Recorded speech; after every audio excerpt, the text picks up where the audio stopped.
Assalamualaikum warahmatullahi wabarakatuh. Perkenalkan, saya Dr. Fentiniat SPD MAG, Pengawas Dinas Pendidikan Kabupaten Garut jenjang SMP, mempersembahkan karya inovasi pengawasan terpadu berbasis TIK dengan pendekatan dikupas tuntas. Hal ini sebagai strategi optimalisasi pembelajaran berdiferensiasi di SMP Muslimin Banyuresmi Kabupaten Garut. Saya awali dari latar belakang masalah atau situasi di SMP Muslimin Banyuresmi. SMP Muslimin Banyuresmi adalah sekolah penggerak tahap 2. Nah, idealnya pembelajaran berdiferensiasi sudah diterapkan secara maksimal. Namun, realita di lapangan hanya 40% guru yang sudah menggunakan model pembelajaran berdiferensiasi. Mengapa terjadi demikian? Karena fakta di lapangan sebanyak 60% guru belum memahami tentang model pembelajaran diferensiasi. Jadi permasalahannya mereka mengalami kesulitan bagaimana memetakan kebutuhan murid, misalnya berdasarkan profil gaya belajar, berdasarkan kesiapan belajar, berdasarkan minat bakat, dan kemampuan belajar murid. Juga masih mengalami kesulitan bagaimana mendesain model pembelajaran diferensiasi, baik diferensiasi proses, produk, maupun konten. Oleh karena itu, selaku pengawas sekolah, saya mempersembahkan pengawasan terpadu berbasis TIK dengan teknik dikupas tuntas. Hal ini sebagai solusi dan sebagai strategi untuk optimalisasi pembelajaran berdiferensiasi sebagai sebuah model pembelajaran yang student center atau berpusat pada murid. Nah, adapun tantangannya yang dihadapi oleh pengawas bahwa sebagaimana yang kita tahu, implementasi dari pelaksanaan pembelajaran berdiferensiasi ini tidak mudah karena guru harus menyiapkan beragam materi pembelajaran sekaligus instrumen penilaiannya.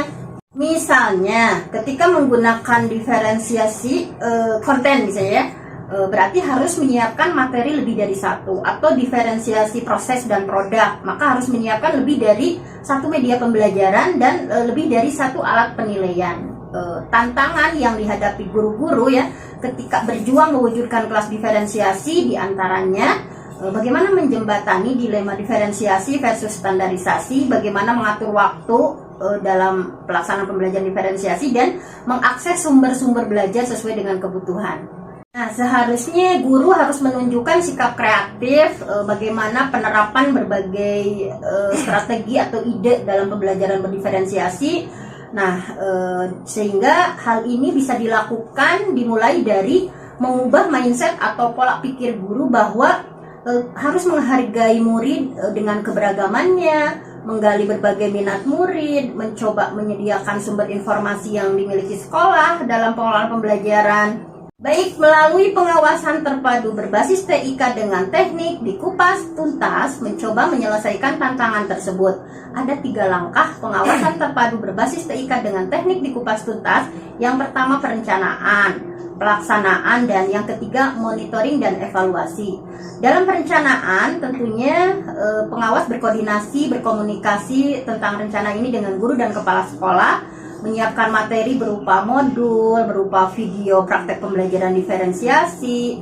Nah, selanjutnya pasti penasaran apa dikupas tuntas itu, bahwa pelaksanaan dikupas tuntas D-nya itu adalah refleksi diri. Refleksi diri ini sebagai stimulus proses refleksi, guru diberikan kesempatan mengingat-ingat kembali pengalaman ketika mereka melaksanakan pembelajaran sebelumnya.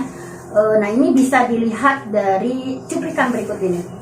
Metode pembelajaran diferensiasi di pembelajaran IPA sesungguhnya belum bisa diterapkan seutuhnya. Baik, tahap selanjutnya adalah eksplorasi, bahwa guru menjelajah elektronik modul atau e-modul yang berisi tentang RPP berdiferensiasi, pelaksanaan model pembelajaran diferensiasi yang sudah disusun oleh saya sebagai pengawas.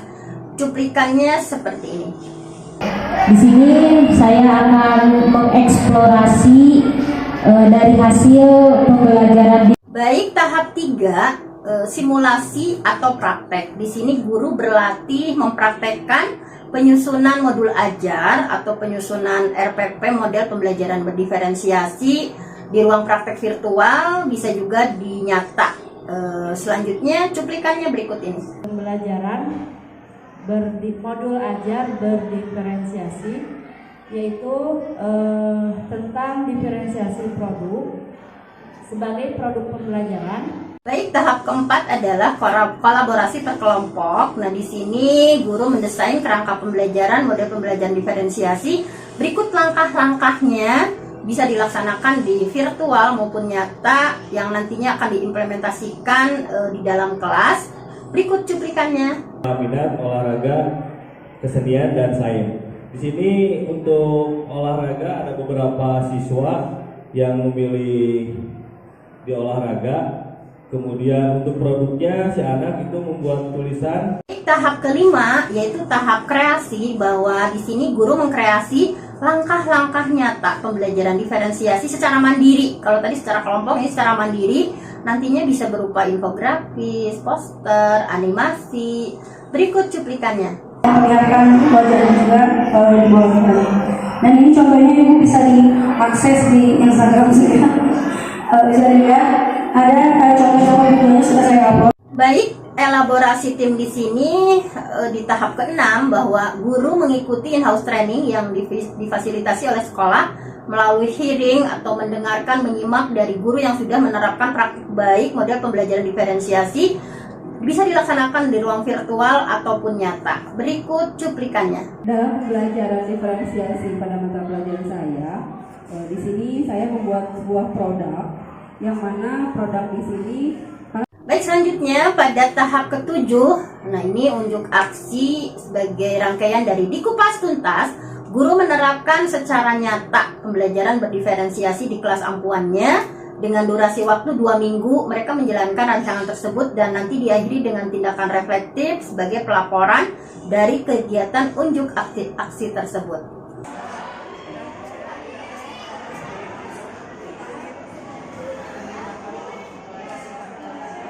Nah, setelah selesai tahap Dikupas Tuntas, selanjutnya ada MONEP atau monitoring dan evaluasi. Dalam tahap monitoring, intinya memantau perkembangan pelaksanaan yang sudah direncanakan, tingkat efektivitasnya seperti apa, juga dievaluasi sejauh mana kesuksesan pelaksanaan program tersebut, mendapatkan masukan untuk perencanaan berikutnya untuk lebih baik lagi.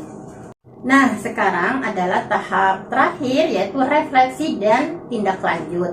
Jadi dalam tahap refleksi ini, melihat kekurangan supaya menjadi perbaikan. Kemudian setelah sekolah melakukan kegiatan supervisi terpadu di Kupas Tuntas yang berbasis TIK, kemudian pengawas, saya merencanakan kembali untuk mempersiapkan materi yang diperlukan. Jadi rencana tindak lanjut ini akan dilakukan melalui supervisi secara berkelanjutan tentang bagaimana model pembelajaran diferensiasi ini lebih variatif lagi. Nah, baik, berikut hasil MONEP terhadap guru-guru yang ada di SMP Muslimin Banyuresmi. Berikut cuplikannya. Baik Ibu, bagaimana perasaan Ibu setelah Ibu mempraktekkan model pembelajaran diferensiasi?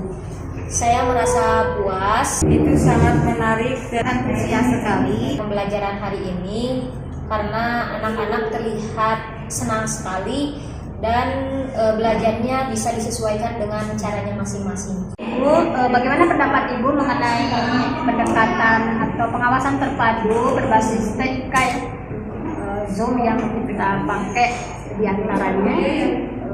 Menurut Ibu seperti apa? melalui Zoom sebagai medianya mempermudah koordinasi dan tidak terlalu banyak memakan waktu. Ibu, bagaimana menurut pendapat Ibu mengenai pengawasan berbasis TIK di Kupas Tuntas? Kita sudah melakukan dari awal sampai akhir. Pendapat Ibu seperti apa? Saya sangat antusias yang mengenai eksplorasinya, yaitu guru menjelajah modul yang berisi tentang FPT dan pembelajaran model pembelajaran diferensi yang sudah disebutkan.